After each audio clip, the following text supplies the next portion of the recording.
wabarakatuh.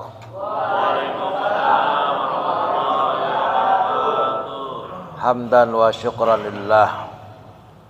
Nahmaduhu wa nasta'inuhu wa nastaghfiruh. Wa na'udzu billahi min sururi anfusina wa sayyiati a'malina may yahdihillahu fala mudhillalah wa may yudlilhu fala hadiyalah. Wassalatu wassalamu ala Rasulillah Muhammad ibn Abdullah wa ala alihi wa sahbihi wa mawala la haula wa la quwwata illa billah amma ba'du. Hadirin hadirat sekalian, jamaah majlis malam Jumat yang dirahmati Allah Subhanahu wa taala, kita bersyukur masih bisa hadir, masih memberikan kesempatan waktu kita untuk thalabul ilmi sebagai kewajiban kita, umat Islam, umat yang cinta kepada Rasul, yang mudah-mudahan apa yang menjadi niat dan kumpulnya kita serta kajian ilmu yang akan kita laksanakan senantiasa diredai, diberkahi dan diberikan kemanfaatan Allah Subhanahu wa taala. Selawat dan salam selalu tercurahkan ke haribaan junjungan Nabi besar kita Muhammad sallallahu alaihi wa alihi wasallam. Mudah-mudahan kita tergolong umat yang di akhirat nanti memperoleh syafaatul uzma dari junjungan Nabi besar kita Muhammad sallallahu alaihi wa alihi wasallam. Kajian kita pada kesempatan malam hari ini tentang fikih halaman 30, tentang arkanul khutbatain. Halaman 30 tentang paslun arkanul khutbatain khamsatun. Sudah ketemu halaman 30 paslun yang paling bawah. Bismillahirrahmanirrahim. Qala Syekhuna al-Muallif rahimakumullah wa nafa'ana bi wa bi ulumi fid dar amin. Paslun ay haza paslun arkanul khutbatain khamsatun hamdullahi fihima wassalatu ala nabiyyi sallallahu alaihi wasallam fihima wal wasiyatu bittaqwa fihima wa qira'atu ayatin minal qur'an fi ihdahuma wa du'a'u lil mu'minin wal mu'minat fil akhirati. Jadi pada malam hari ini kita membahas tentang rukun-rukun khutbah, ya, yang menjadikan kewajiban kita untuk melaksanakan salat Jumat. Ya ayyuhalladzina amanu idza nudiya lis-salati min yaumil jum'ah fas'au ila zikrillah. Ketika kita datang untuk melaksanakan salat Jumat, setelah kita sampai ke masjid mendengarkan khutbatain dan di situ khotib, ya, khotib akan membahas atau menyampaikan tentang khutbatainnya. Dan ini kita sekalipun menjadi jamaah harus nyimak, ya, sebab nanti ketika khutbatain itu dibacakan oleh khotib, terus kita tidak ngerti tentang ilmunya, sewaktu-waktu khotib ini nanti salah atau meninggalkan rukun, kita tidak bisa memberikan isyarat, ya, nggak bisa menegur, sehingga khutbatainnya menjadi rusak atau bisa saja dikatakan batal. Makanya kita pun harus tahu tentang rukun-rukun khutbah di antara khutbah, ya. Dalam hal ini kajiannya khutbatain pada hari Jumat yang sering kita dengar, yang sering kita laksanakan di hari Jumat. Nah, oleh karena itu dengan singkat kita akan bahas apa saja sih yang menjadi rukun khutbatain. Paslun arkanul khutbatain khamsatun. Pasal di sini menjelaskan tentang rukun-rukun dua khutbah. Ya, rukun dua khutbah itu ada 5 macam. Khamsatun.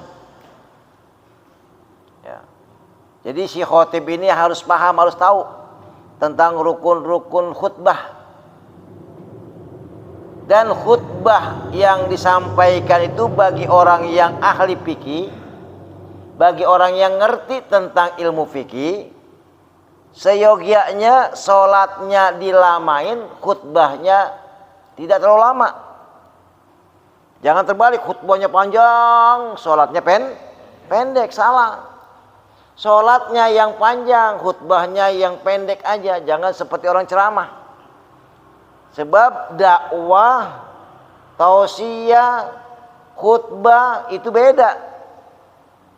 Kalau khutbah kan waktunya terbatas. Apalagi kalau khutbahnya di perusahaan yang mayoritas jamaahnya itu karyawan. Dan mereka itu perlu istirahat. Nah kalau si khotib ini nggak paham, nggak ngerti tentang rukunnya, tentang masalah khutbatain, ayo aja dia bicara sampai setengah jam, sampai 1 jam. Ya ujung-ujungannya jamaah berteriak. Ya. Ini kalau di perusahaan. Kenapa? Karena khutbah itu cukup dengan mengkaji rukun-rukunnya atau wasiat. Enggak mesti ngalor ngidul dan sebagainya. Setelah khutbahnya itu harus lantang. Ya. Pokoknya itu yang penting wasiat bitaqwallah. Bertakwa kepada Allah Subhanahu wa taala. Makanya yang pertama nih dari 5 macam rukun khutbah itu, yang pertama hamdulillahi fihima. Memuji Allah Subhanahu wa taala di antara kedua khutbah. Alhamdulillahirabbil alamin. Ya. Atau alhamdulillahilladzi khalaqal insana fi ahsani taqwim, atau terus hamdan, memuji kebesaran Allah. Ya. Ini yang paling pokok nih. Jangan assalamualaikum warahmatullahi wabarakatuh, duduk terus langsung bicara. Nah, enggak boleh. Ya, memuji dulu kebesaran Allah. Ya. Yang kedua, wassalatu ala nabi sallallahu alaihi wasallam, membaca sholawat. Ya, baca sholawat. Bahkan ada yang mengatakan bahwa ada tambahan dari masalah rukun, sebelum baca sholawat baca syahadat. Alhamdulillah rabbil alamin, asyhadu an la ilaha illallah wahdahu la syarikalah, wa asyhadu anna muhammadan abduhu wa rasuluh. Baru ya Allahumma shalli wa sallim wa barik ala sayyidina Muhammadin. Ya, itu. Jadi setelah memuji kebesaran Allah, dia mengucapkan 2 kalimat syahadat, baru baca selawat. Nah, di sini dalam kitab ini rukun khutbah yang pertama memuji, yang kedua baca selawat. Ya. Baca selawatnya boleh panjang, boleh pendek, yang penting baca selawat. Ya, itu diantara rukun khutbah. Ketika kita baca selawat, si khotib baca selawat, apakah boleh jamaah itu menjawab dengan bacaan selawat juga? Boleh. Wassalatu wassalamu ala sayyidina Muhammadin, jamaah bilang Allahumma shalli wa sallim wa barik alaihi. Boleh. Itu tandanya jamaahnya dengerin khotib. Jangan khotib lagi khutbah, jamaahnya nunduk, ujung-ujungnya tidur. Iya, apa ileran itu. Ya. Pas qomat dibangunin, udah qomat. Ya Allah. Ya, jangan sampai. Jadi ketika sewaktu-waktu nanti kalian jadi khotib, usahakan khutbahnya itu suaranya harus lantang. Sebab begini Nabi kita Muhammad SAW ketika berkhutbah itu wajahnya sampai merah. Saking ya, semangatnya memberikan motivasi perjuangan jihad. Ya, jangan alhamdulillah rabbil alamin. Ya, asyhadu an la ilaha illallah. Ya, pulas sudah. Ini ya jamaah berpulas. Iya. saudara-saudara, boleh sudah. Ya, lantang itu, khotib itu harus lantang, memberikan motivasi semangat. Ya. Nah, di sini yang ketiga, wal wasiyatu bit taqwa fihima. Ya, baca wasiat. Ya. Amma ba'du fa ya ibadallah usikum wa nafsi bitaqwallah faqad fazal muttaqun. Wasiat tuh. Usikum wa nafsi bitaqwallah. Saya memberikan wasiat kepada kalian dan juga kepadaku. Ya. Makanya pokok dari khutbah itu adalah wasiat. Wasiat untuk bertakwa. Ya. Kalau tidak dibaca wasiat, amma ba'du misalkan, langsung baca ayat Al-Quran, qala Allah Ta'ala fil Quran Azim, wasiatnya nggak dibaca, maka khutbahnya batal, ngesah. Ya. Alhamdulillah Rabbil Alamin wa bihi nasta'in ala umuri din waddin asyhadu an la ilaha illallah wa syarikalah amma ba'du fa ya ibadallah. Sholawatnya nggak dibaca juga nggak boleh, batal. Kenapa? Baca sholawat termasuk rukun khutbah. Ya. Jadi peningkatan ketakwaan. Ya. Wa qira'atu ayati minal Qur'an. Nah, yang keberapa tuh? Yang keempat itu baca ayat Al-Qur'an. Nah, baca ayat Al-Quran ini sesuai apa yang disampaikan. Jangan baca ayat Al-Qurannya wal asri innal insana lafi khusri illa bahasa tentang kiamat. Salah. Iya. Ya. Jadi baca ayat Al-Quran. Bahasannya apa nih? Tentang jihad, ya baca tentang ayat jihad. Tentang puasa, ya baca tentang ayat puasa. Jangan nggak sesuai. Dalil yang dibaca itu tidak sesuai dengan bahasan. Nah, makanya si khotib harus paham. Ya. Bagaimana kalau misalkan ayat Al-Quran yang dibaca tentang masalah wasiat tentang takwa? Boleh. Ya. Amma ba'du fa ya ibadallah usikum wa nafsi bittaqullah qad wajal muttaqun ittaqullaha haqqa tuqatih wa tamutunna wa antum muslimun. Qala Allah Ta'ala ya ayyuhalladzina amanu taqullaha haqqa tuqatih. Boleh. Ya. Isinya wasiat, ayat Al-Quran juga tentang wasiat. Nah, yang terakhir wadu'a lil mu'minina wal mu'minat bil akhirah. Ya, si khotib ini selesai dia berkhutbah, terakhir dia harus berdoa. Allahumma gfir lil muslimin wal muslimat wal mu'minin wal mu'minat al ahya'i minhum wal amwat. Makanya beruntung buat orang yang beriman, ya, yang mati dibacakan istighfar, yang hidup juga dibacakan istighfar. Ya. Doa tuh didoain, yang hidup didoain, yang mati didoain. Ya. Jadi doa pada waktu khutbah itu sangat manjur. Ya. Orang muslim, orang yang beriman didoain tuh. Misalkan orang beriman lagi sakit, dia nggak sholat Jumat, tetap dapat doa. Ya. Allahumma ighfir lil mu'minin wal mu'minat wal muslimin wal muslimat al ahya'i minhum wal amwat, yang hidup maupun yang mati. Didoain sama khutbah, sama khotib. Nah, ketika pada hari Jumat. Makanya beruntung buat orang yang beriman. Ya. Berapa manusia itu yang mengaminkan. Ini khusus orang yang didoain oleh khotib. Ya. Berapa masjid yang doain. Berapa kampung, berapa kota, berapa negara. Bayangkan. Nah, dan doa itu jangan, saya sering doain kok kagak nyampe-nyampe. Doa itu ada yang langsung dikabul, ada yang langsung diterima tapi nembus ke langit langsung jadi, dan ada doa yang diterima tapi Allah memberikan suatu anugerah kepada hambanya. Ya. Ntar. Sehingga ketika kita yang tadinya sakit jadi sembuh, padahal itu semuanya sudah kehendak Allah Subhanahu wa taala. Wah, saya kan sembuh karena berobat. Ya, kalau kagak berobat saya kagak sembuh-sembuh. Salah. Wa iza maritu fa huwa yasbin. Ketika aku kasih kamu penyakit, maka akulah yang menyembuhkan, kata Allah. Berobat itu cuma sekedar usaha, ikhtiar.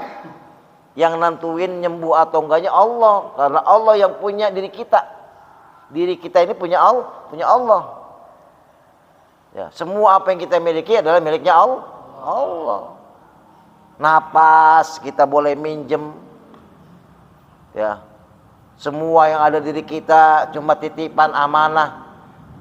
Maka besok amanat itu akan dipertanggungjawabkan di hadapan Allah Subhanahu wa taala. Makanya kalau antum ini sedang jadi sholat Jumat, jangan ngobrol. Ketika misalnya khutbah sedang berlangsung, kamu ngobrol pakot lagau, maka sholat kamu akan rusak. Ya. Bahkan ketika ada teman ngobrol di samping nih, sementara khotib sedang berkhutbah, kalian negornya jangan bilang diem.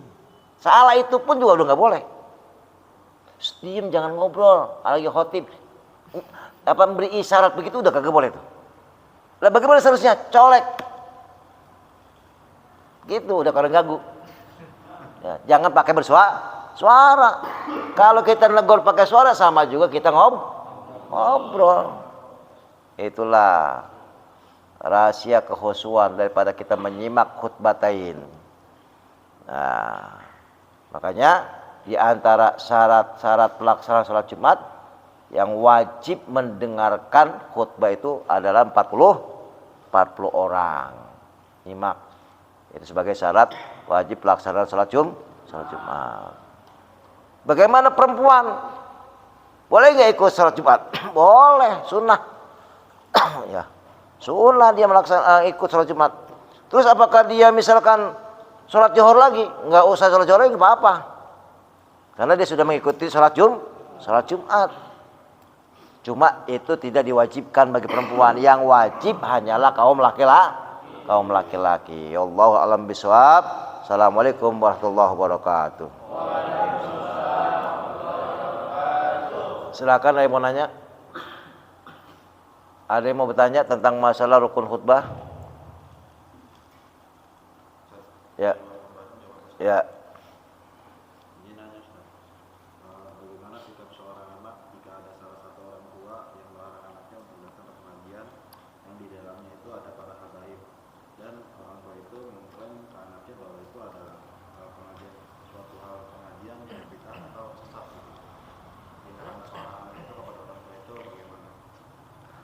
Orang tua itu tahu nggak tentang pengajian isinya itu?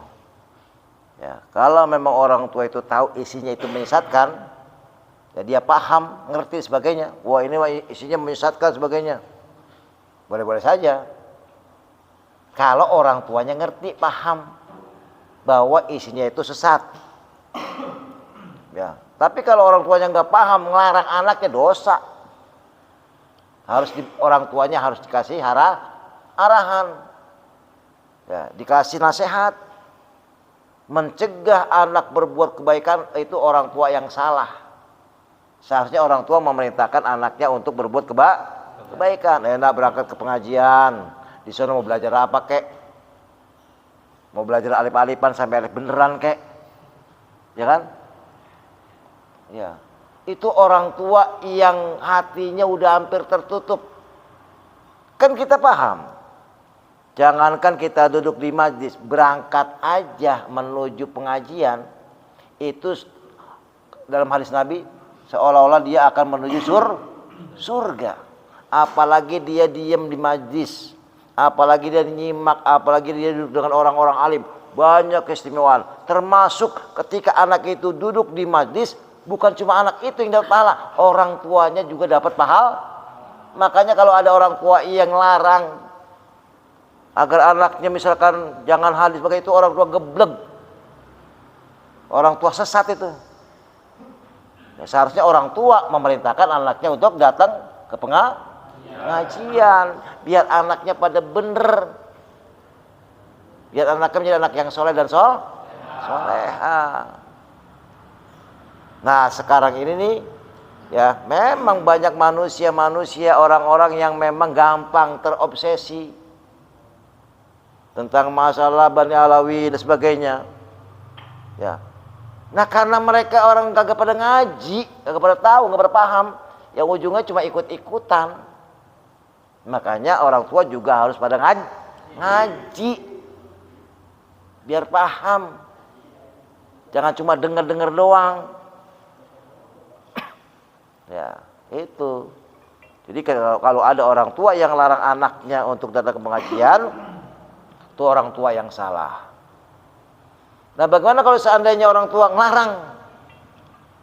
Nah, anak pun jangan langsung bantah. Jangan langsung berangkat. Ya, kasih arah dulu, Pak. Ini kan pengajian begini sebagainya. Ya, jangan anak dilarang buat datang ke pengajian, berantem sama anaknya. Wah, bapak bego. Jangan, salah. Iya. Makola itu namanya. Iya. Ya, jangan. Kasih orang tuanya pengertian, kasih orang tuanya pandangan biar paham tentang apa itu taklim, apa itu pengajian sebagainya.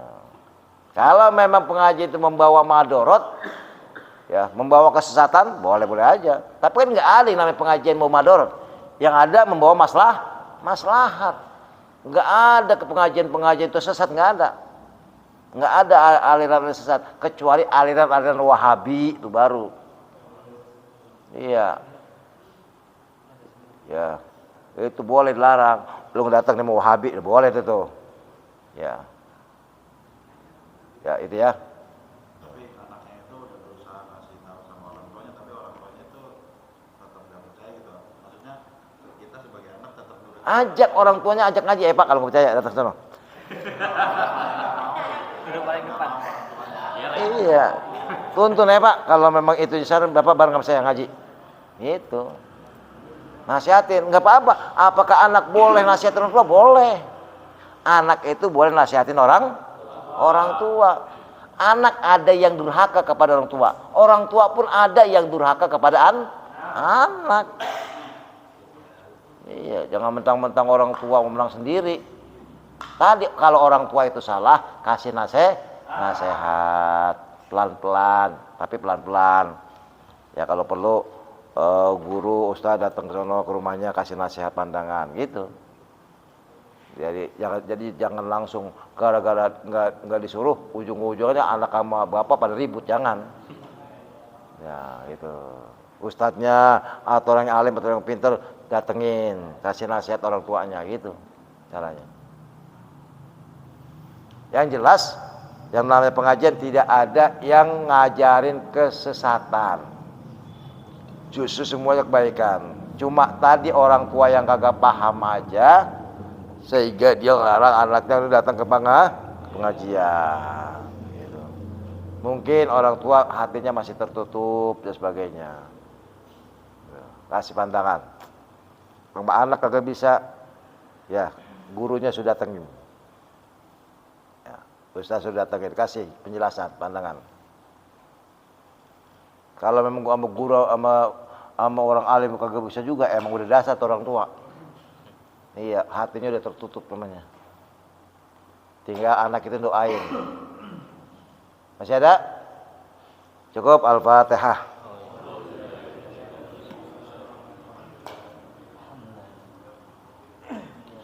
Iyyaka na'budu wa iyyaka nasta'in shiratal mustaqim shiratal ladzina an'amta 'alaihim ghairil maghdubi 'alaihim waladdallin. Karim andal karim Allahumma shalli Muhammad wa ala ali sayyidina Muhammad. Allahumma anfa'na bima 'allamtana wa 'allimna ma yanfa'una wa zidna ilman nafi'an wa 'amalan mutaqabbala wa rizqan wasi'an tayyiban katsiran mubarakan bi rahmatika ya arhamar rahimin. Allahumma ij'alna waj'al auladana talabana min ahli al-ilmi wal khair wa ahli al-Qur'an wa ahli al ibadah wa la taj'alna wa iyyahum min ahli syarri wal dair innaka ala kulli syai'in qadir. Rabbana atina fid dunya hasanah wa fil akhirati hasanatan wa qina adzabannar. Wa sallallahu ala sayyidina Muhammadin nabiyil ummi wa ala alihi wasallam. Walhamdulillahi rabbil alamin. Subhanakallahumma wa bihamdika la illa anta astaghfiruka wa atubu ilaik. Assalamualaikum warahmatullahi wabarakatuh.